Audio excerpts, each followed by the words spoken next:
Hi, welcome to PCMag Live for January 9th, 2014. I'm Matthew Murray and he's Max Eddy, and we are here in the aftermath of CES to talk about things that are happening in the tech news. But before we get to that, Max, that's some beard you're rocking there. That's right. I took an oath not to shave this month, so you're all going to have to suffer through it with me. But let's go back to that news real quick. Yeah, that's the beard is pretty exciting, but it's not quite as exciting as something T-Mobile announced recently. They are going to pay everyone's termination fees for their mobile plans. That sounds like a really amazing idea to get people to switch over to them. So it sounds like John Ledger came on stage and said he would pay up to $350 early termination fees, and then I think an additional, perhaps up to $300 for the phone itself. So you could get up to $650, and he poked a little fun at AT&T too, because AT&T will pay you to switch back to them. So you could try either of these providers, and if you don't like it, you might walk away with a little bit of money, but I can't say I recommend that.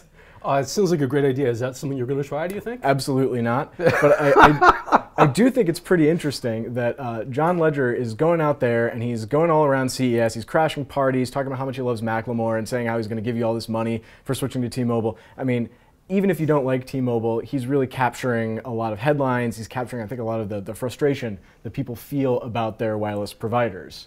Definitely. The wireless provider is obviously an issue that a lot of people wrestle with when they're trying to buy a mobile phone. And speaking of wrestling, there was a lot of wrestling news that came out of CES this week too. Big surprise. I was not expecting wrestling news. I know, believe it or not, but the WWE, Worldwide Wrestling Entertainment, I think, launched a network at CES. And that's really kind of amazing in terms of online content. So what it's going to be is it's going to be like a Netflix or Hulu on-demand situation where you pay, I think, $9.99 a month with a 6-month upfront commitment. So that's a bit steep to get into wrestling, but you do get an awful lot with it. You're going to get live daily shows, a reality series, documentaries, on-demand library, and all sorts of other stuff. Now, a lot of the live shows like I believe Monday Night Raw and Friday Night SmackDown, and if I'm wrong, forgive me, but these will still be appearing on cable first, so you're not going to get it ahead of everyone, but you will get content that previously was either pay-per-view or behind big paywalls with other higher-end cable packages. So the really interesting question here is, what do you think this means for Netflix and Amazon and other online content providers? Well, I really don't think this directly affects them, but you're right, it is an interesting trend because we're seeing a lot of these,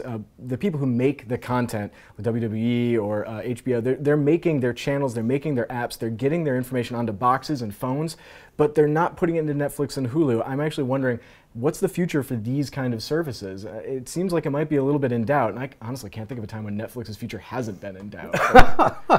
Really too bad. That's true. Netflix's future has been in doubt for a long time, but they've managed to stick it out, and you would say that their future probably looks pretty secure right now. But in terms of security, there's also a little matter of the FBI that's been asking companies to put backdoors on their software. Yeah, I had the chance to sit down and talk with Nico Sell. She's the co-founder of Wicker, which is a secure messaging program.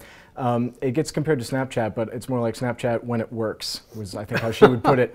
It allows you to send messages securely, and then those messages are deleted from the service, and it's encrypted in all sorts of very interesting ways. But what happened was at an RSA conference a couple of years ago, Nico was on stage making an announcement, she walked off, and then an FBI agent introduced himself and then asked her to put a backdoor into their service, which would have allowed the FBI to theoretically get information from it, perhaps messages, perhaps information about the users. And this is something that people are really worried about right now, the NSA grabbing all sorts of communications and working perhaps to undermine established encryption standards.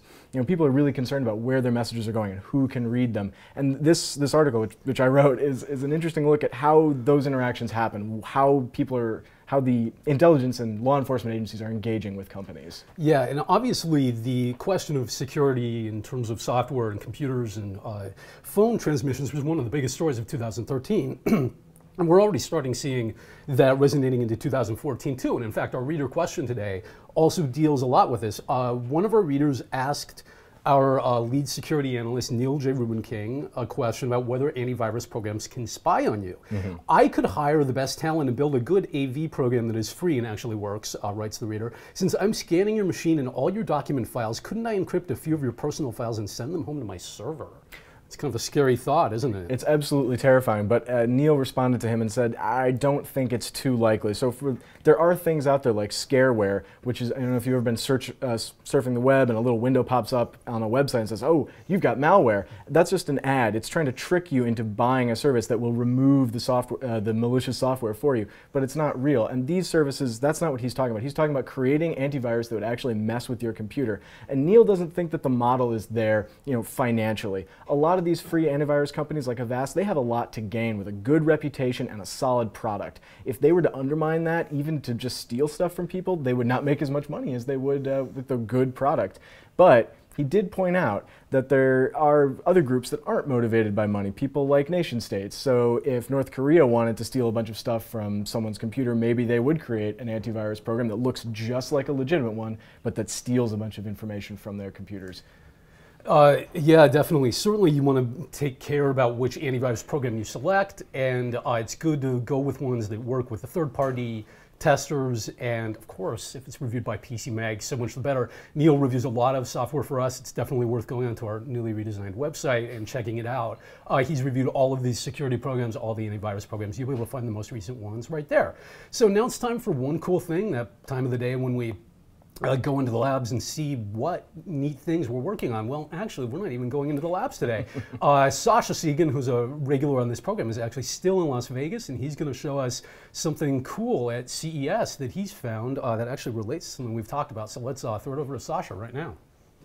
Hi, this is Sasha Segan from PCMag.com, here with today's One Cool Thing. I'm here at the Wildlife Sanctuary at the fabulous Flamingo, Las Vegas, with what appears to be a WWE Network branded Apple TV. Now, of course, the WWE Network, a 24/7 linear video network with a lot of VOD content, launched last night. Triple H spat on me, and under our seats and in our goodie bags, the WWE had various streaming devices you could watch the network on. But what was interesting was they didn't mention the Apple TV. In fact, Stephanie McMahon said that there was one platform she couldn't talk about. But yet, under our seats, here it was. This is definitely an Apple TV. Now, of course, it looks like WWE could not actually rebrand the device. Apple would have killed them. But they just put a wrapper around it to show that the Apple TV is going to be, it looks like, one of WWE's launch products. This is Sasha Segan from PCMag.com here in Las Vegas with one cool thing, which is an Apple TV that WWE wasn't allowed to talk about. Okay, well, thanks a lot, Sasha. That's great. I don't know if I would want to buy a World Wrestling Entertainment branded Apple TV, but who knows what tomorrow could bring. 2014 is really early. I might be getting into wrestling after all. Who knows? I don't know. It could be exciting. Anyway, that's all for today. Thank you for watching PCMag Live. We'll be back tomorrow with more tech news, more cool things, and more intriguing banter from your hosts. I believe Dan and Sasha will be back. So something to look forward to. But thanks a lot for watching, and we'll see you later. So long.